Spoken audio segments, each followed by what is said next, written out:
Le Cid, l'équivalent dans le monde d'Hamlet, Faust et Don Juan, ou presque. Voici le Cid et ses problèmes, voici sous nos yeux l'homme qui se fait ou se défait. Un jeune homme. Il vient de tuer.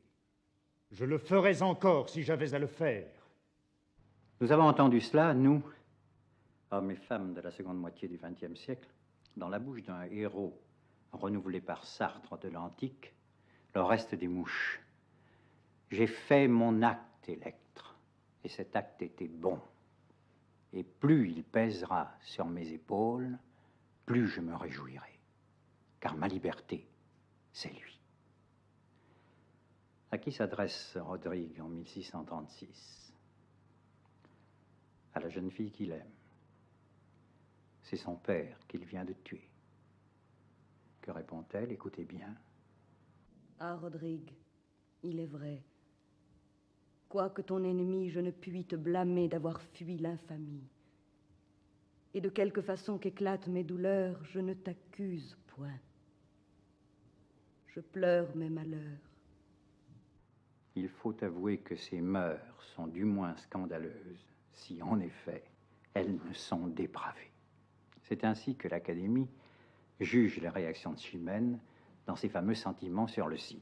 Mais Sainte-Beuve pense au contraire, c'est grandiose, c'est transportant. Un jeune homme qui n'admirerait pas cela serait bien malheureux. Il y a en effet dans le Cid autre chose que cette première situation scandaleuse à laquelle Rodrigue se trouve porté. Il ne suffit pas de tuer le père de la jeune fille qu'on aime pour être adoré d'elle et pour être admirable. C'est à la fois trop facile et trop difficile, même au théâtre, et trop encombrant, même si cela fait plaisir à Sainte-Beuve. Non, ce meurtre sauve l'amour de Chimène, sauve l'estime réciproque qu'il se porte. C'est la situation principale et l'aboutissement d'un choix délibéré. C'est ce que la littérature moderne appelle un engagement.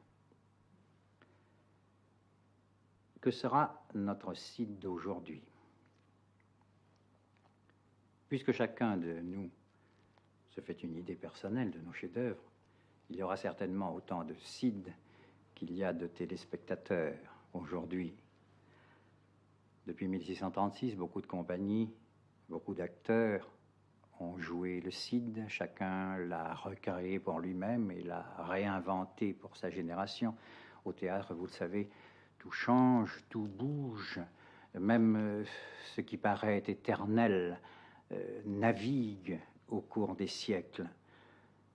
Aujourd'hui, comme d'ailleurs toujours, une équipe de littérateurs, de critiques, s'est penchée sur Corneille et a essayé de voir comment on pouvait relier sa dynamique, sa pensée, et l'éclairer grâce à Montaigne, Descartes, Nietzsche et surtout Hegel, Marx et l'existentialisme.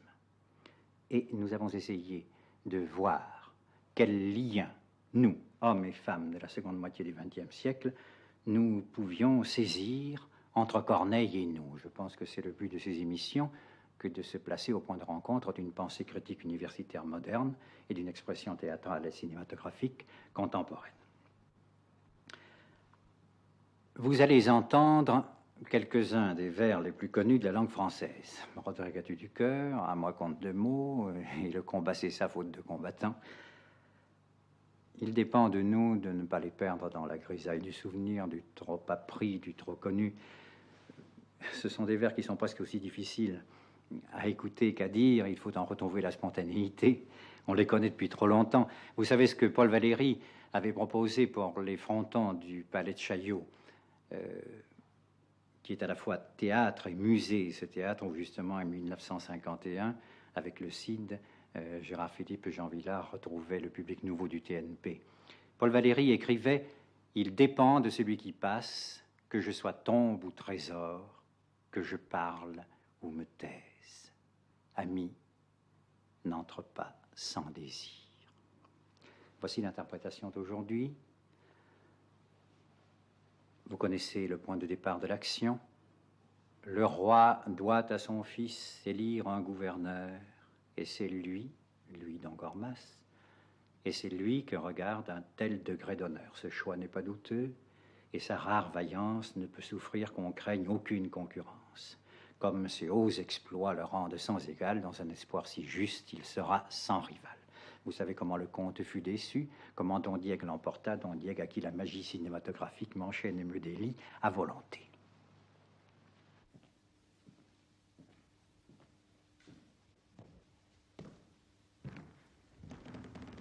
Enfin, vous l'emportez.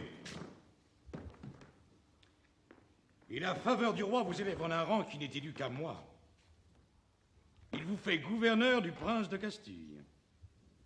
Cette marque d'honneur qu'il met dans ma famille montre à tous qu'il est juste et fait connaître assez qu'il sait récompenser les services passés. Pour grands que soient les rois, ils sont ce que nous sommes. Ils peuvent se tromper comme les autres hommes. Et ce choix sert de preuve à tous les courtisans qu'ils savent mal payer les services présents. Ne parlons plus d'un choix dont votre esprit s'irrite. La faveur l'a pu faire autant que le mérite. Et l'on doit ce respect au pouvoir absolu de n'examiner rien quand un roi l'a voulu. À l'honneur qu'il m'a fait, ajoutez-en un autre. Joignons d'un sacré nœud ma maison et la vôtre. Vous n'avez qu'une fille et moi je n'ai qu'un fils. Leur hymen nous peut rendre à jamais plus qu'amis. Faites-nous cette grâce et l'acceptez pour gendre. À des partis plus hauts, ce beau fils doit prétendre. Et le nouvel éclat de votre dignité lui doit enfler le cœur d'une autre vanité. Exercez-la, monsieur, et gouvernez le prince. Montrez-lui comme il faut régir une province, faire trembler partout les peuples sous sa loi, remplir les bons d'amour et les méchants d'effroi. Joignez à ses vertus celles d'un capitaine. Montrez-lui comme il faut s'endurcir à la peine, dans le métier de Mars se rendre sans égal, passer les jours entiers et les nuits à cheval, reposer tout armé, forcer une muraille et ne devoir qu'à soi le gain d'une bataille. Instruisez-le d'exemple et rendez-le parfait, expliquant à ses yeux vos leçons par les faits. Pour s'instruire d'exemple en dépit de l'envie, il lira seulement l'histoire de ma vie. Là, dans un long tissu de belles actions, il verra comme il faut dompter les nations, attaquer une place, ordonner une armée, et sur de grands exploits bâtir sa renommée. Les exemples vivants sont d'un autre pouvoir. Un prince, dans un livre, apprend mal son devoir. Et qu'a fait après tout ce grand nombre d'années qui ne puisse égaler une de mes journées? Si vous fûtes vaillant, je le suis aujourd'hui, et ce bras du royaume est le plus ferme appui. Grenade et l'Aragon tremblent quand ce fer brille. Mon nom sert de rempart à toute la Castille. Sans moi, vous passeriez bientôt sous d'autres lois, et vous auriez bientôt vos ennemis pour rois.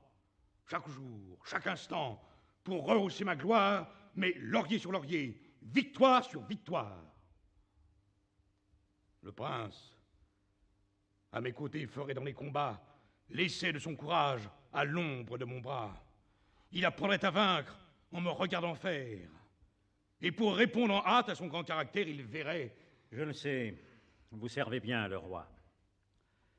Je vous ai vu combattre et commander sous moi. Quand l'âge dans mes nerfs a fait couler sa glace, votre rare valeur a bien rempli ma place. Enfin, pour épargner les discours superflus, vous êtes aujourd'hui ce qu'autrefois je fus. Vous voyez toutefois qu'en cette concurrence, un monarque entre nous met quelques différences. Ce que je méritais, vous l'avez emporté. Il a gagné sur vous, vous l'avez mieux mérité. Qui peut mieux l'exercer, on est bien le plus digne. En être refusé n'en est pas un bon signe. Vous l'avez eu par brigue, étant vieux courtisan. L'éclat de mes hauts faits fut mon seul partisan. Parlons-en mieux. Le roi fait honneur à votre âge. Le roi, quand il en fait, le mesure au courage. Et par là, cet honneur n'était dû qu'à mon bras. Qui n'a pu l'obtenir ne le méritait pas. Ne le méritait pas? Moi? Vous. Ton impudence, téméraire vieillard, aura sa récompense. Achève et prends ma vie après un tel affront. Le premier dont ma race ait vu rougir son front.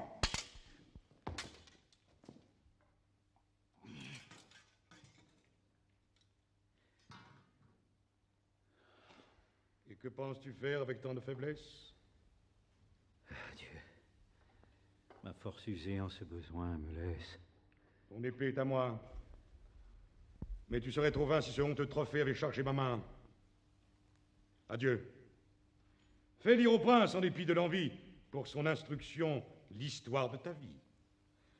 D'un insolent discours, ce juste châtiment ne lui servira pas d'un petit ornement.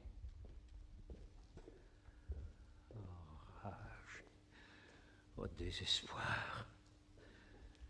Oh, vieillesse ennemie.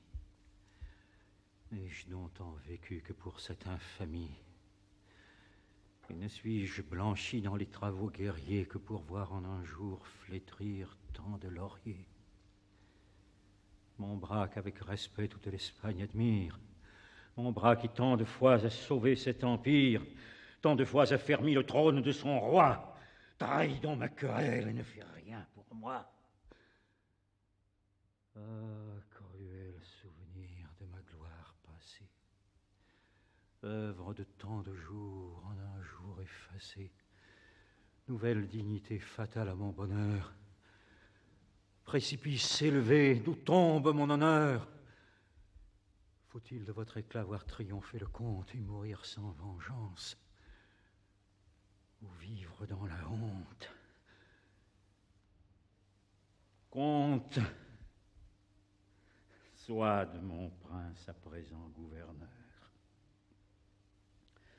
Ce haut rang n'admet point un homme sans honneur, et ton jaloux orgueil par cet affront insigne, malgré le choix du roi, m'en a su rendre indigne.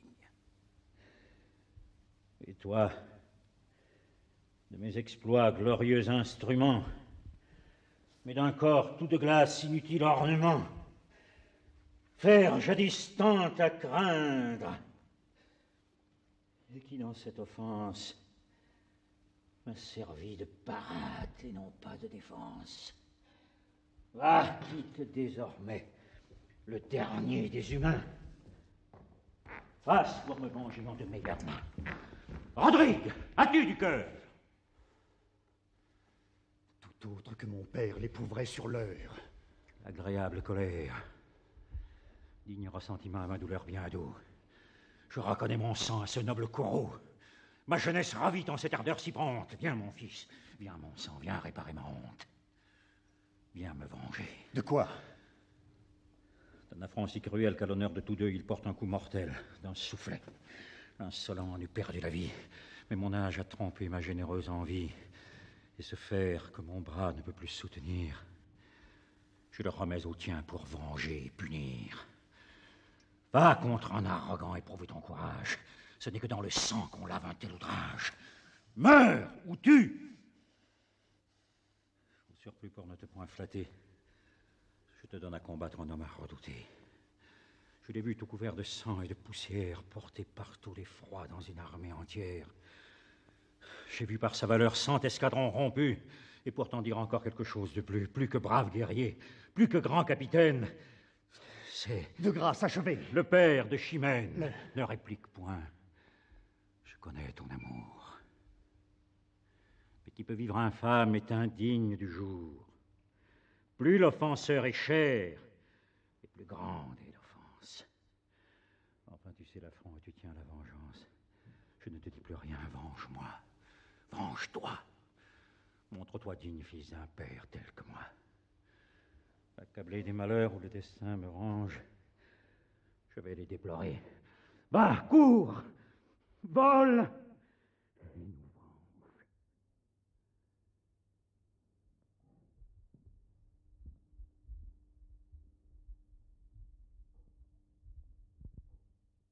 Meurs ou tue. Voici le moment, le départ de cette graduelle et impitoyable prise de conscience de Rodrigue. Cette longue et musicale montée du désir au mérite, ce sacrifice en lui de l'amour physique, sacrifice de la possession amoureuse qui n'est pas, bien au contraire, le sacrifice de l'amour.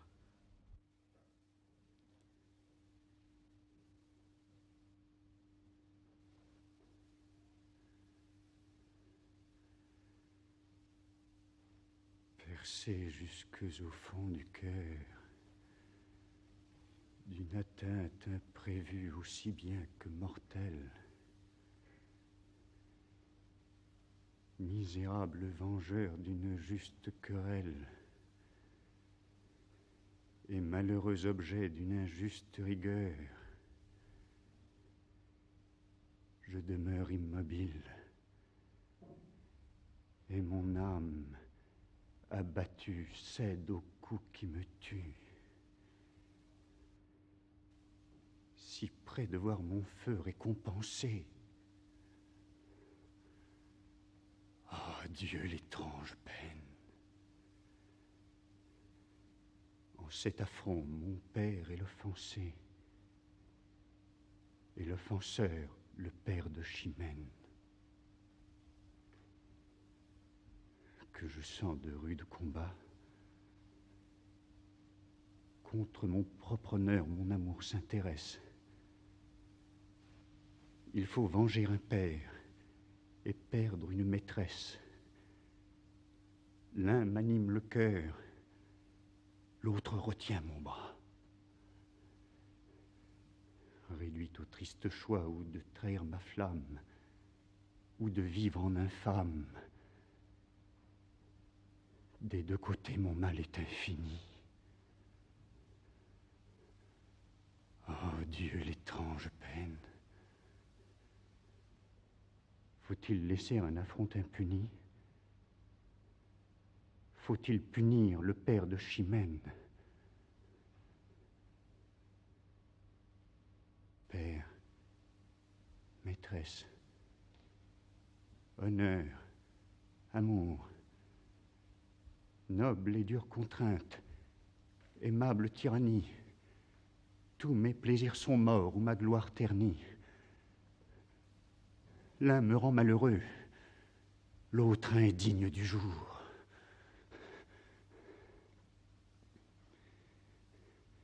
Cher et cruel espoir d'une âme généreuse, mais ensemble amoureuse, digne ennemi de mon plus grand bonheur, fer qui cause ma peine. M'es-tu donné pour venger mon honneur?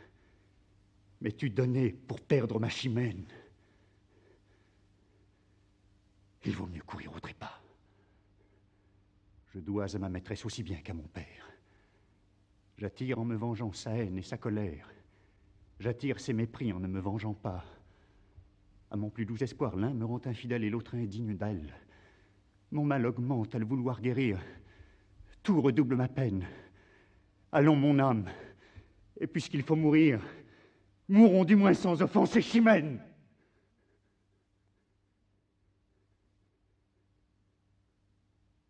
Mourir sans tirer ma raison. Rechercher un trépas si mortel à ma gloire. Endurer que l'Espagne impute à ma mémoire d'avoir mal soutenu l'honneur de ma maison. Respecter un amour dont mon âme égarée voit la perte assurée. N'écoutons plus ce pensée suborneur qui nous sert qu'à ma peine. Allons, mon bras, sauvons du moins l'honneur, puisqu'après tout, il faut perdre Chimène. Oui, mon esprit s'était déçu. Je dois tout à mon père avant qu'à ma maîtresse. Que je meure au combat ou meure de tristesse, je rendrai mon sang pur comme je l'ai reçu. Je m'accuse déjà de trop de négligence. Courons à la vengeance. Et tout honteux d'avoir tant balancé, ne soyons plus en peine, puisqu'aujourd'hui mon père est l'offensé, si l'offenseur est père de Chimène.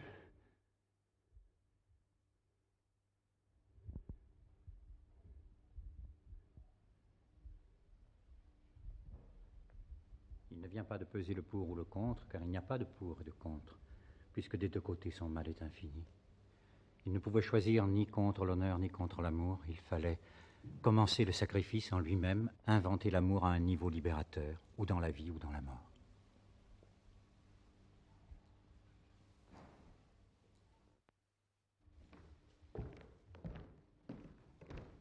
À moi, comte, 2 mots. Parle. Ôte-moi d'un doute. Connais-tu bien Don Diègue? Oui. Parlons bas. Écoute, sais-tu que ce vieillard fut la même vertu, la vaillance et l'honneur de son temps? Le sais-tu? Peut-être. Cette ardeur que dans les yeux je porte. Sais-tu que c'est son sang? Le sais-tu? Que m'importe? À 4 pas d'ici, je te le fais savoir. Jeune présomptueux. Parle sans t'émouvoir. Je suis jeune, il est vrai, mais Aux âmes bien nées, la valeur n'attend point le nombre des années. Te mesurer à moi. Qui t'a rendu si vain, toi, qu'on n'a jamais vu les armes à la main? Mais pareils à deux fois ne se font point connaître. Et pour leurs coups d'essai, volent des coups de maître. Sais-tu bien qui je suis? Oui. Tout autre que moi, au seul bruit de ton nom, pourrait trembler d'effroi. Les palmes dont je vois ta tête si couverte semblent porter écrit le destin de ma perte. J'attaque en téméraire un bras toujours vainqueur. Mais j'aurai trop de force ayant assez de cœur. À qui venge son père, il n'est rien impossible. Ton bras est invaincu, mais non pas invincible. Ce grand cœur qui paraît au discours que tu tiens, par tes yeux chaque jour se découvrait au mien. Et croyant voir en toi l'honneur de la Castille, mon âme, avec plaisir te destinait ma fille. Je sais ta passion, et je suis ravi de voir que tous ces mouvements cèdent à ton devoir, qu'ils n'ont point affaibli cette ardeur magnanime, que ta haute vertu répond à mon estime, et que voulant pour gendre un cavalier parfait, je ne me trompais point au choix que j'avais fait. Mais je sens que pour toi ma pitié s'intéresse. J'admire ton courage et je plains ta jeunesse. Ne cherche point à faire un coup d'essai fatal. Dispense ma valeur d'un combat inégal. Trop peu d'honneur pour moi suivrait cette victoire.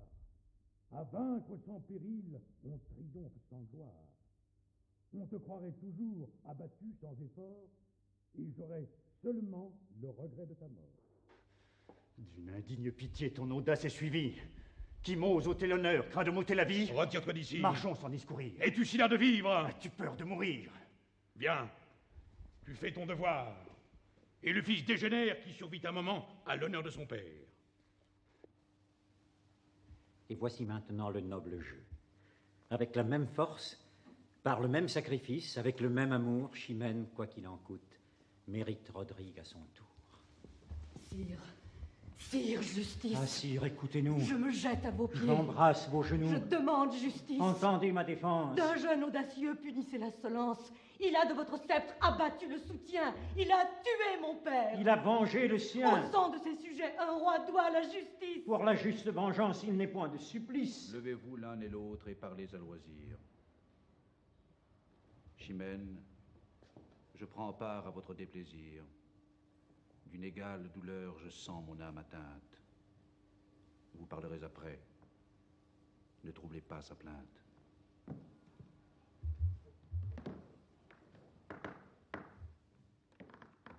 Sire, mon père est mort. Mes yeux ont vu son sang couler à gros bouillons de son généreux flanc. Ce sang qui, tant de fois, garantit vos murailles. Ce sang qui, tant de fois, vous gagna des batailles. Ce sang qui, tout sorti, fume encore de courroux de se voir répandu pour d'autres que pour vous, qu'au milieu des hasards n'osait verser la guerre. Rodrigue, en votre cour, vient d'en couvrir la terre. J'ai couru sur le lieu sans force et sans couleur, je l'ai trouvé sans vie. Excusez ma douleur, sire, la voix me manque à ce récit funeste. Mes pleurs et mes soupirs vous diront mieux le reste. Prends courage, ma fille, et sache qu'aujourd'hui, ton roi te veut servir de père au lieu de lui. Sire, de trop d'honneur, ma misère est suivie. Je vous l'ai déjà dit, je l'ai trouvé sans vie. Son flanc était ouvert, et pour mieux m'émouvoir, son sang sur la poussière écrivait mon devoir. Ou plutôt, sa valeur en cet état réduite me parlait par sa plaie et hâtait ma poursuite. Et pour se faire entendre au plus juste des rois, par cette triste bouche, elle empruntait ma voix. Sire, ne souffrez pas que sous votre puissance règne devant vos yeux une telle licence. Que les plus valeureux, avec impunité, soient exposés au coup de la témérité. Qu'un jeune audacieux triomphe de leur gloire, se baigne dans leur sang et brave leur mémoire. Un si vaillant guerrier qu'on vient de vous ravir, éteint, s'il n'est vengé, l'ardeur de vous servir. Enfin, mon père est mort. J'en demande vengeance. Plus pour votre intérêt que pour mon allégeance. Vous perdez en la mort d'un homme de son rang, vengez-la par une autre. Et le sang par le sang. Immolé, non à moi, mais à votre couronne, mais à votre grandeur, mais à votre personne. Immolé, dis-je, sire, au bien de tout l'État, tout ce qu'enorgueillit un si haut attentat. Mon Dieu, répondez. Qu'on est digne d'envie lorsqu'en perdant la force, on perd aussi la vie. Et qu'un long âge apprête aux hommes généreux au bout de leur carrière un destin malheureux. Moi, dont les longs travaux ont acquis tant de gloire, moi que jadis partout a suivi la victoire, je me vois aujourd'hui, pour avoir trop vécu, recevoir un affront et demeurer vaincu. Ce que n'a pu jamais combat, siège, embuscade, ce que n'a pu jamais Aragon, ni Grenade, ni tous vos ennemis, ni tous mes envieux.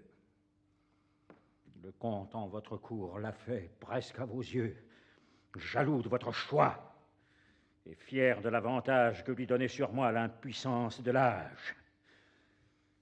Sire, ainsi ses cheveux blanchis sous le harnois, ce sang pour vous servir prodiguait tant de foi.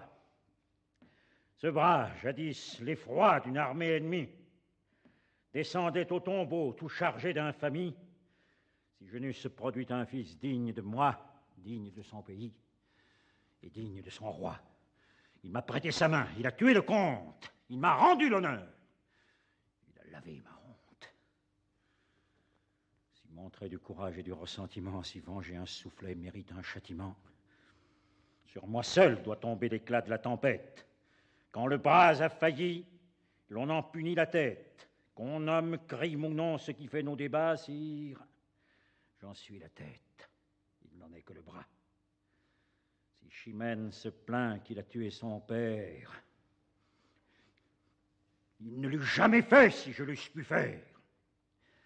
Immolez donc ce chef que les ans vont ravir et conservez pour vous le bras qui peut servir.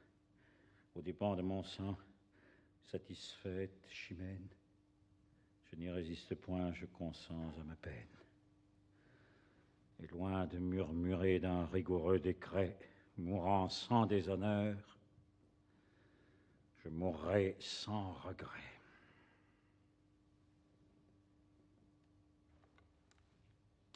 L'affaire est d'importance et bien considérée mérite en plein conseil d'être délibérée. Non-Sanche, remettez Chimène en sa maison. Don Diego aura ma cour et sa foi pour prison. Qu'on me cherche son fils. Je vous ferai justice.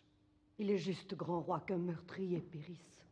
Prends du repos, ma fille, et calme tes douleurs. M'ordonner du repos, c'est croître mes malheurs.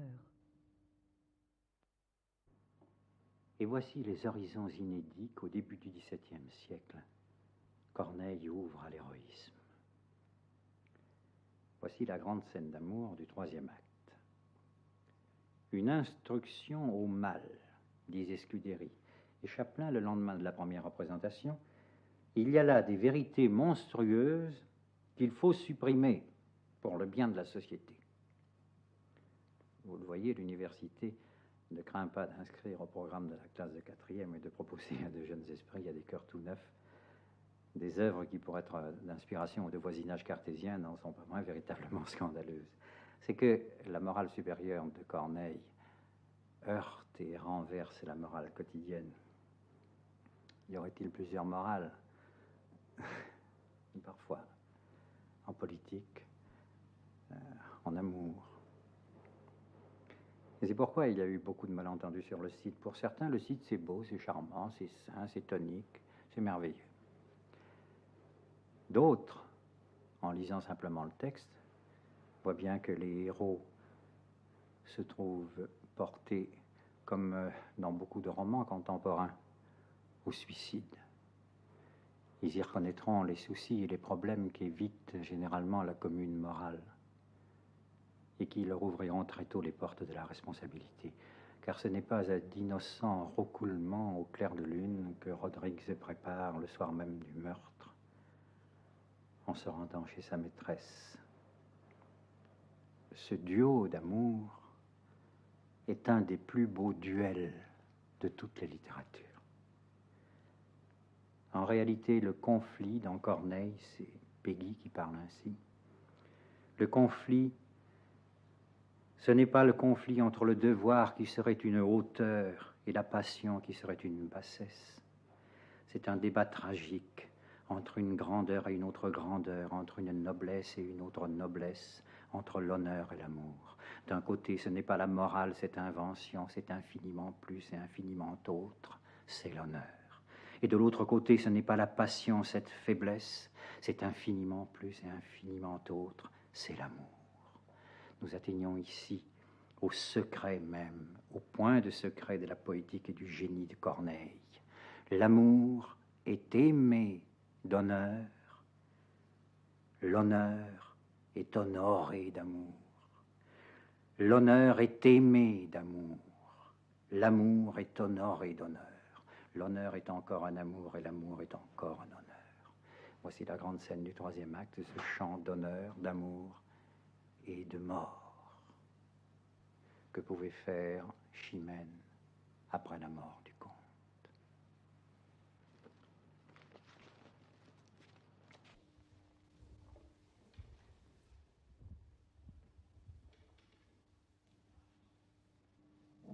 Pour conserver ma gloire et finir mon ennui, le poursuivre, le perdre et mourir après lui.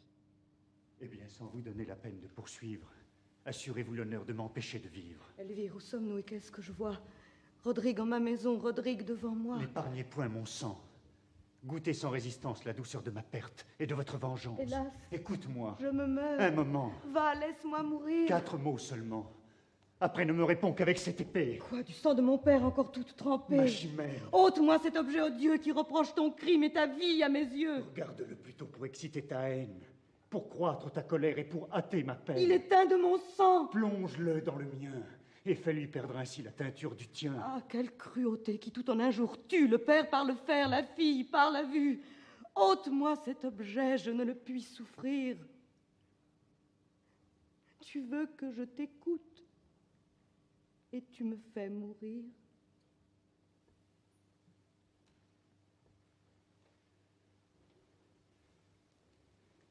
Je fais ce que tu veux, mais sans quitter l'envie de finir par tes mains ma déplorable vie. Car enfin, n'attends pas de mon affection un lâche repentir d'une bonne action. L'irréparable effet d'une chaleur trop prompte déshonorait mon père et me couvrait de honte. Tu sais comme un soufflet touche un homme de cœur. Je vais par la fond, j'en ai cherché l'auteur, je l'ai vu. J'ai vengé mon honneur et mon père. Je le ferais encore si j'avais à le faire.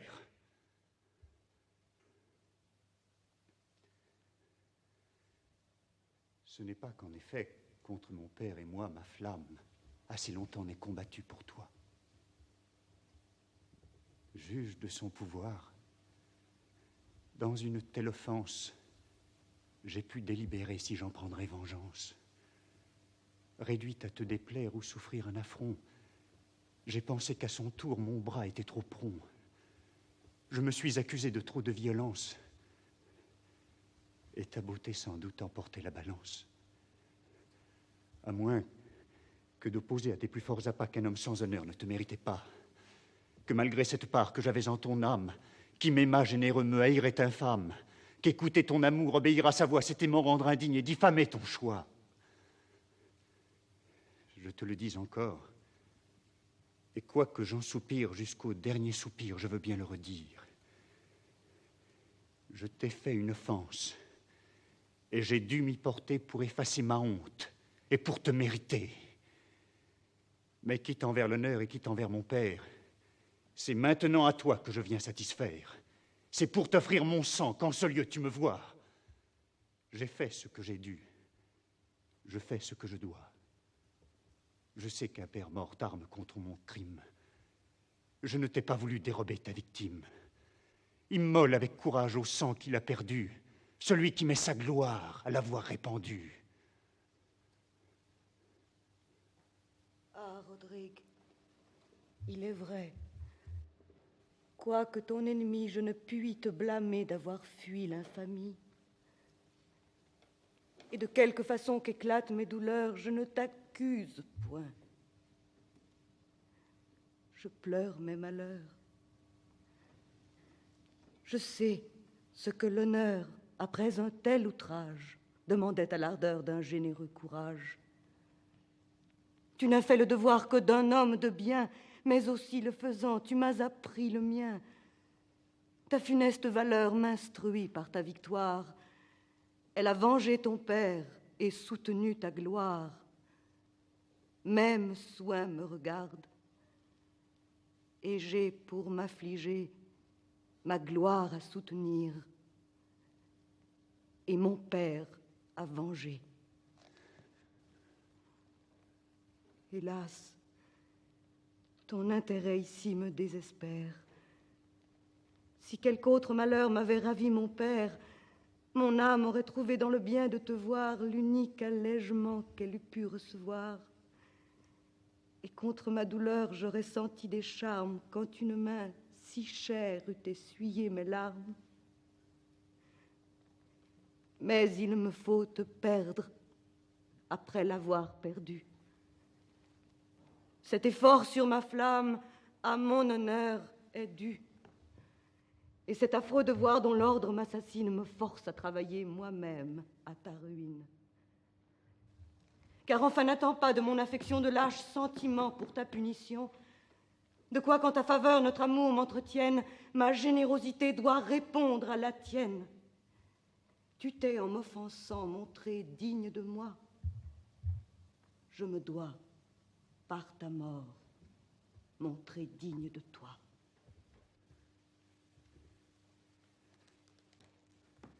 Ne diffère donc plus ce que l'honneur t'ordonne. Il demande ma tête, et je te l'abandonne. Fais-en un sacrifice à ce noble intérêt. Le coup m'en sera doux aussi bien que l'arrêt. Attendre après mon crime une lente justice, c'est reculer ta gloire autant que mon supplice. Je mourrais trop heureux, mourant d'un coup si beau. Va, je suis ta partie et non pas ton bourreau. Si tu m'offres ta tête, est-ce à moi de la prendre? Je la dois attaquer, mais tu dois la défendre. C'est d'un autre que toi qu'il me faut l'obtenir, et je dois te poursuivre et non pas te punir. De quoi qu'en ma faveur notre amour t'entretienne, ma générosité doit répondre à la tienne. Et pour venger un père emprunter d'autres bras ma chimène. Crois-moi, c'est n'y répondre pas. Ma main seule du mien a su venger l'offense. Ta main seule du tien doit prendre la vengeance. Cruel, à quel propos sur ce point obstiné? Tu t'es vengé sans aide et tu m'en veux donner. Je suivrai ton exemple. Et j'ai trop de courage pour souffrir qu'avec toi ma gloire se partage. Mon père et mon honneur ne veulent rien devoir au trait de ton amour ni de ton désespoir. Rigoureux point d'honneur. Hélas, quoi que je fasse, ne pourrai-je à la fin obtenir cette grâce? Au nom d'un père mort ou de notre amitié, punis-moi par vengeance ou du moins par pitié. Ton malheureux amant aura bien moins de peine à mourir par ta main qu'à vivre avec ta haine. Va, je ne te hais point. Tu le dois. Je ne puis. Crains-tu si peu le blâme et si peu les faux bruits? Quand on saura mon crime et que ta flamme dure, que ne publieront point l'envie et l'imposture. Force-les au silence, et sans plus discourir, sauve ta renommée en me faisant mourir. Elle éclate bien mieux en te laissant la vie. Et je veux que la voix de la plus noire envie élève au ciel ma gloire et plaigne mes ennuis, sachant que je t'adore et que je te poursuis. Va-t'en. Ne montre plus à ma douleur extrême ce qu'il faut que je perde encore que je l'aime. Dans l'ombre de la nuit cache bien ton départ. Si l'on te voit sortir, mon honneur court hasard. La seule occasion qu'aura la médisance, c'est de savoir qu'ici j'ai souffert ta présence. Ne lui donne point lieu d'attaquer ma vertu. Que je meure. Va-t'en. À quoi te résous-tu? Malgré des feux si beaux qui troublent ma colère, je ferai mon possible à bien venger mon père. Mais malgré la rigueur d'un si cruel devoir, mon unique souhait est de ne rien pouvoir. Oh, miracle d'amour! Ô comble de misère! Que de maux et de pleurs nous coûteront nos pères. Rodrigue, qui l'eût cru? Chimène, qui l'eût dit? Que notre heure fut si proche et si tôt se perdit. Et que si près du port, contre toute apparence, un orage si prompt brisa notre espérance. Ô mortelle douleur! Un regret superflu. Va-t'en, encore un coup, je ne t'écoute plus. Adieu.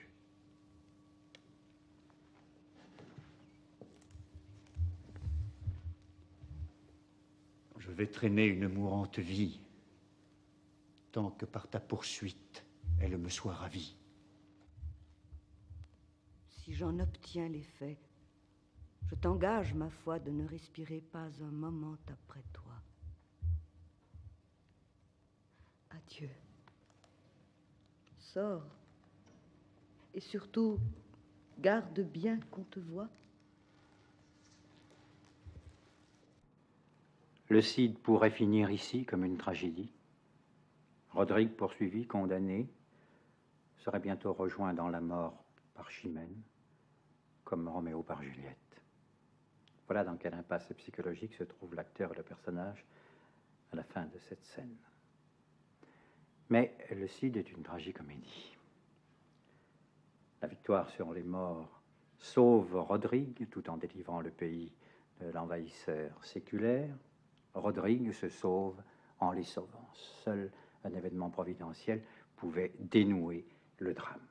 Voici le récit du combat contre les morts, ce combat que Corneille, et pour cause, n'a pas voulu montrer. Un film récent a tenté cette reconstitution. Les duels, les combats, les prises de ville, les tournois, une certaine odeur de cuir et de crottin et le reflet permanent des armes comme dans toute reconstitution historique. Chez Corneille, rien de semblable. Tout ici est moral, interne. Voici le combat contre les morts, semblable en tout point à celui que Rodrigue sut livrer en lui-même tout au long des stances, remontant du fond de sa détresse, du fond de sa dérive, et par sa volonté, à l'affirmation brusque du moi. Généreux héritier d'une illustre famille qui fut toujours la gloire et l'appui de Castille, race de tant d'aïeux en valeur signalée que l'essai de la tienne a sitôt égalé, pour te récompenser, ma force est trop petite, et j'ai moins de pouvoir que tu n'as de mérite. Le pays, délivré d'un si rude ennemi, mon sceptre dans ma main par la tienne affermi et les morts défaits, avant qu'en ces alarmes j'eusse pu donner ordre à repousser leurs armes, ne sont point des exploits qui laissent à ton roi le moyen ni l'espoir de s'acquitter vers toi. Mais deux rois, tes captifs, feront ta récompense. Ils t'ont nommé tous deux leur Cid en ma présence.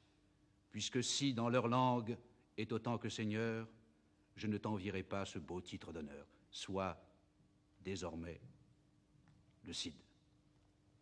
Qu'à ce grand nom tout cède, qu'il comble d'épouvante et Grenade et Tolède, et qu'il montre à tous ceux qui vivent sous mes lois et ce que tu me vaux et ce que je te dois. Que votre majesté, sire, épargne ma honte. D'un si faible service, elle le fait trop de compte, et me force à rougir devant un si grand roi de mériter si peu l'honneur que j'en reçois. Je sais trop que je dois au bien de votre empire, et le sang qui m'anime, et l'air que je respire. Et quand je les perdrai pour un si digne objet, je ferai seulement le devoir d'un sujet. Tous ceux que ce devoir à mon service engage ne s'en acquittent pas avec même courage. Et lorsque la valeur ne va point dans l'excès, elle ne produit point de si rares succès. Souffre donc, on te loue. Et de cette victoire, apprends-moi plus au long la véritable histoire. Sire, vous avez su qu'en ce danger pressant qui jeta dans la ville un effroi si puissant, une troupe d'amis chez mon père assemblée sollicita mon âme encore toute troublée. Messire, pardonnez à ma témérité si j'osais l'employer sans votre autorité. Le péril approchait, leur brigade était prête. Me montrant à la cour, je hasardai ma tête. Et s'il fallait la perdre, il m'était bien plus doux de sortir de la vie, en combattant pour vous. J'excuse ta chaleur à venger ton offense, et l'état défendu me parle en ta défense. Crois que dorénavant Chimène a beau parler, je ne l'écoute plus que pour la consoler. Mais poursuis. Sous moi, donc, cette troupe s'avance et porte sur le front une male assurance. Nous partîmes 500, mais par un prompt renfort, nous nous vîmes 3000 en arrivant au port. Tant à nous voir marcher avec un tel visage, les plus épouvantés reprenaient de courage. J'en cache les 2 tiers aussitôt qu'arrivés dans le fond des vaisseaux qui lors furent trouvés. Le reste, dont le nombre augmentait à toute heure, brûlant d'impatience autour de moi demeure, se couche contre terre, et sans faire aucun bruit passe une bonne part d'une si belle nuit.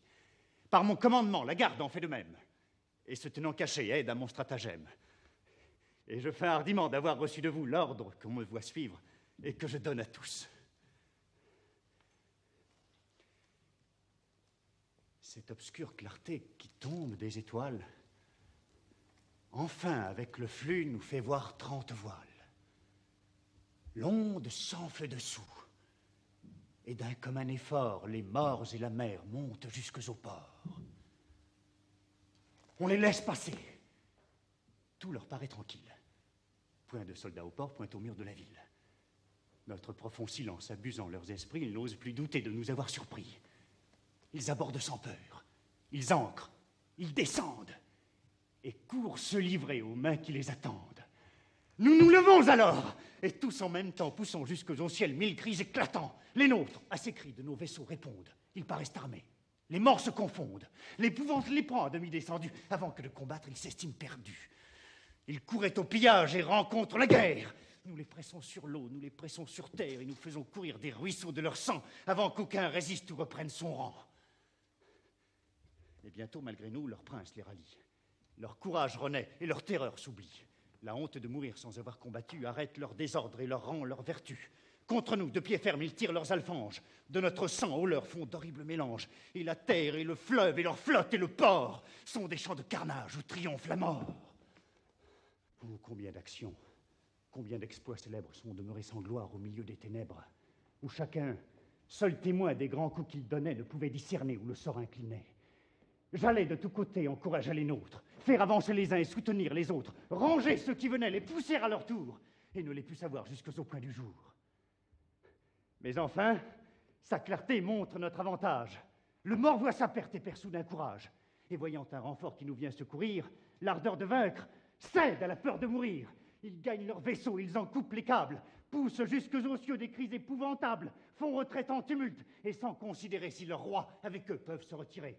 Pour souffrir ce devoir, leur frayeur est trop forte. Le flux les apporta, le reflux les remporte. Cependant que le roi, engagé parmi nous, et quelque peu des leurs, tout percés de nos coups, disputent vaillamment et vendent bien leur vie. À se rendre, moi-même, en vain, je les convie. Le cimetière au point, ils ne m'écoutent pas. Mais voyant à leurs pieds tomber tous leurs soldats, et que seuls désormais, en vain, ils se défendent, ils demandent le chef. Je me nomme, ils se rendent. Je vous les envoyais tous deux en même temps, et le combat cessa, faute de combattants. Est-il vrai, comme le prétend un critique, que Rodrigue va maintenant s'acharner à poursuivre Chimène comme une proie, et qu'elle sera fatalement amenée à la reddition inconditionnelle par un Rodrigue Don Juan, sorti du malheur et de l'impasse, finalement victorieux? Écoutez la scène. Vous jugerez vous-même et tâcherez de savoir quel est le vainqueur et le vaincu.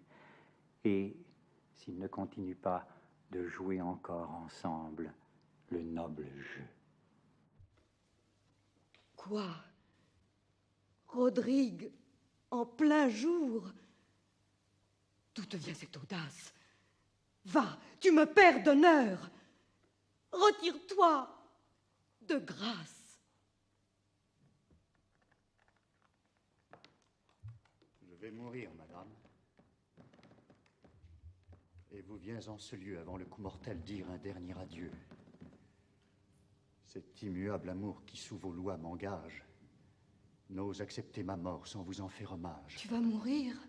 Je cours à ces heureux moments qui vont livrer ma vie à vos ressentiments. Tu vas mourir. Don Sanche est-il si redoutable qu'il donne l'épouvante à ce cœur indomptable? Qui t'a rendu si faible? Ou qui le rend si fort? Rodrigue va combattre et se croit déjà mort?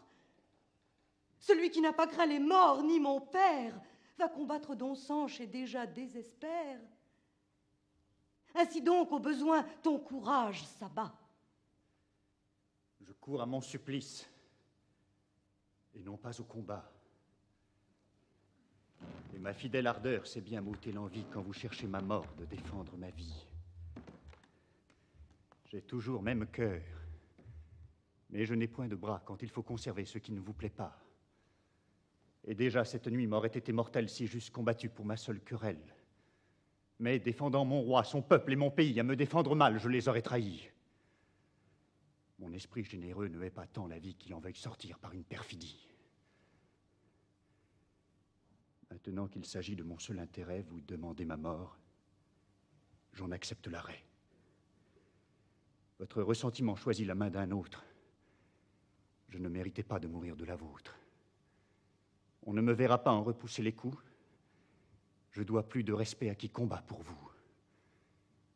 Et ravi de penser que c'est de vous qu'ils viennent, puisque c'est votre honneur que ces armes soutiennent, je vais lui présenter mon estomac ouvert, adorant tant sa main, la vôtre qui me perd. Si, d'un triste devoir, la juste violence qui me fait malgré moi poursuivre ta vaillance, prescrite à ton amour une si forte loi qu'il te rend sans défense à qui combat pour moi. En cet aveuglement, ne perds pas la mémoire qu'ainsi que de ta vie, il y va de ta gloire, et que dans quelque éclat que Rodrigue ait vécu, quand on le saura mort, on le croira vaincu.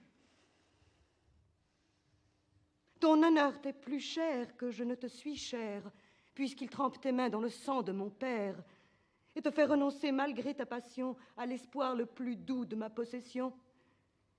Je t'envoie cependant faire si peu de compte que sans rendre combat tu veux qu'on te surmonte.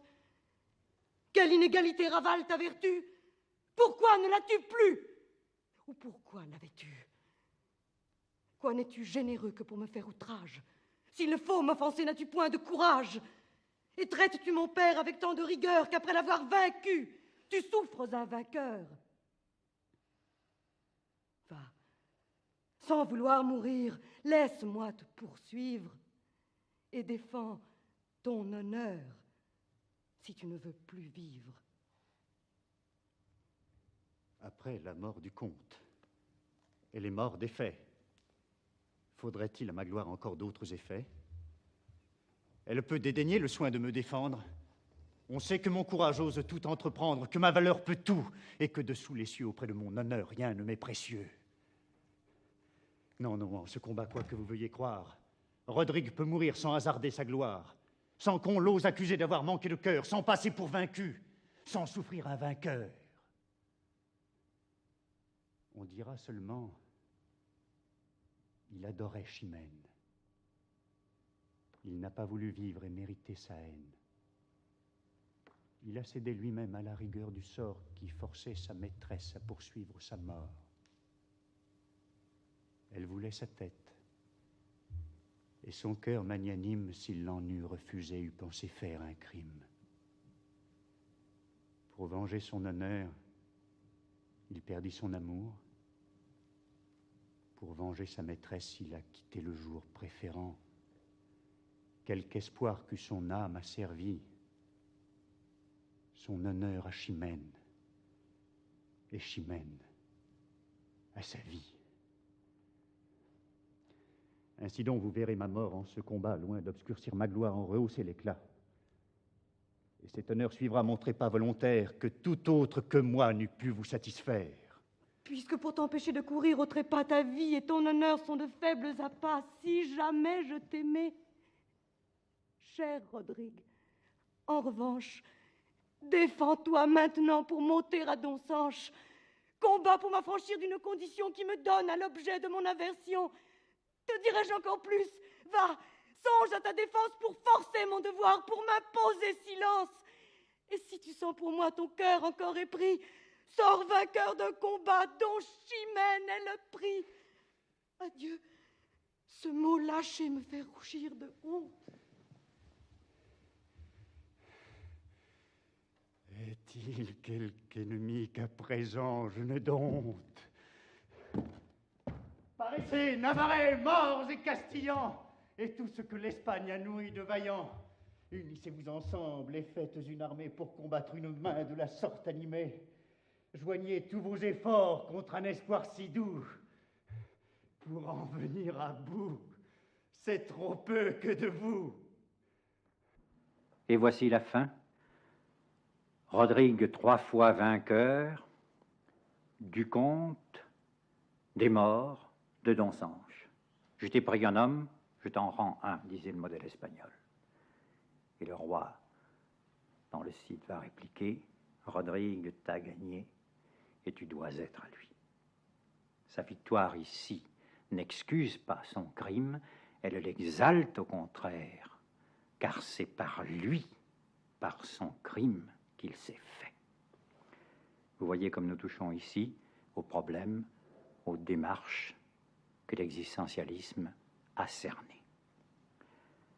Il y a 329 ans que Corneille écrivit le Cid. Ce qui nous touche encore dans cette œuvre, outre l'admirable facture du poème, c'est de trouver en lui, dès cette époque, un jeune homme qui invente son chemin. D'où cette force impétueuse, impérieuse du Cid. Elle illustre la devise personnelle de Corneille, mi res, non rebus me submittere conor. J'entends me soumettre les choses, non me soumettre aux choses. Le temps assez souvent a rendu légitime ce qui semblait d'abord ne se vouloir sans crime. Rodrigue t'a gagné et tu dois être à lui. Mais quoique sa valeur t'ait conquise aujourd'hui, il faudrait que je fusse ennemi de ta gloire pour lui donner sitôt le prix de sa victoire. Cet hymen différé ne rompt point une loi qui, sans marquer de temps, lui destine ta foi. Prends 1 an, si tu veux, pour essuyer tes larmes. Rodrigue, cependant, il faut prendre les armes. Après avoir vaincu les morts sur nos bords, renversé leurs desseins, repoussé leurs efforts, va jusqu'en leur pays leur reporter la guerre, commander mon armée et ravager leurs terres. À ce nom seul de Cid, ils trembleront d'effroi. Ils t'ont nommé seigneur et te voudront pour roi. Mais parmi tes hauts faits, sois lui toujours fidèle.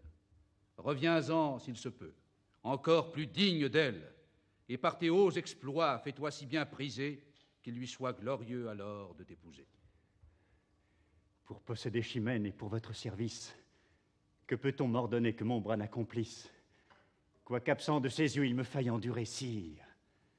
Ce m'est trop d'heures de pouvoir espérer. Espère en ton courage, espère en ma promesse, et possédant déjà le cœur de ta maîtresse, pour vaincre un point d'honneur qui combat contre toi, laisse faire le temps, ta vaillance et ton roi.